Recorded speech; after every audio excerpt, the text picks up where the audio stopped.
Do you know America's President John Kennedy was murdered by the Central Intelligence Agency? 9/11 was created by people in our own government who want a deep state. Bill Gates created the pandemic, and vaccines have microchips that track us all. Airplane contrails are delivering chemicals that control and sterilize us. And perhaps scariest of all, there's a secret cabal of cannibalistic pedophiles who run a global sex trafficking ring that controls politicians, the media, and Hollywood. To most of us, this just sounds crazy, yet research shows that 50% of Americans believe in at least one conspiracy theory. We are all vulnerable. Our brains are wired to carry suspicion of unknown people as a survival strategy. We look for and find patterns, especially during times of chaos. We rely on social thinking and experts for much of what we believe, which makes us vulnerable, especially when the leaders speak mistruths. The lowest income and less educated people are more vulnerable. Exposure to traditional media can reduce belief in conspiracy theories. But media has changed, and it blurs the boundary between fact and opinion. There's a 24-hour news cycle. Diversity and polarization of news stations and low-cost commentary now substitutes for investigative reporting. Social media companies hire attention engineers and have computerized algorithms to provide content mirroring what you have already seen. MIT researchers have shown that misinformation spreads 6 times faster on the internet than fact, and yet many Americans get their news from social media. There has been a measurable and significant erosion of trust in all of our institutions and media, leading to the spread of conspiracy theories.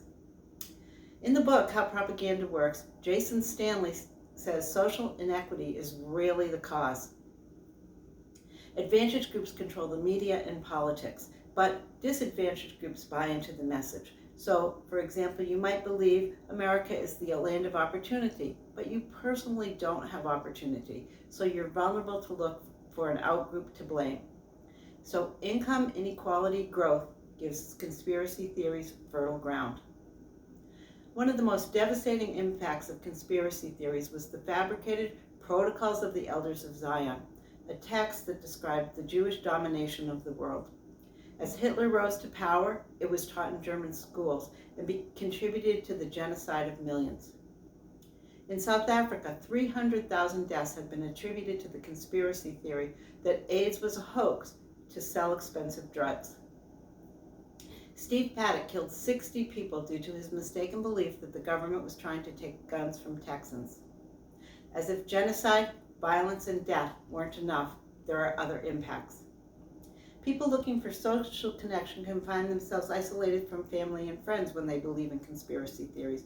They're less likely to vote, to volunteer, to donate, or even to invest in the stock market. Democracy itself is undermined when there cannot be agreement on a set of facts. Once an individual believes in a conspiracy theory, it's virtually impossible to change. Rebutting the theory can backfire and increase in belief simply by exposure. Thus, prevention is the key. Teaching media literacy can have some impact. Deplatforming or banning the spreaders of conspiracy theory and conspiracy theory entrepreneurs has been effective, and perhaps legislation should be considered to change filtering and search algorithms on social media.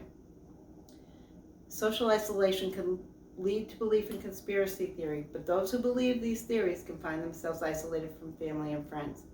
Politicians and media polarization causes the theories to grow, but conspiracy theory also causes polarization. These theories can undermine faith in the media and government, but lack of faith contributes to conspiracy theories. Crises are a time when these theories grow, but belief in them can also further crisis.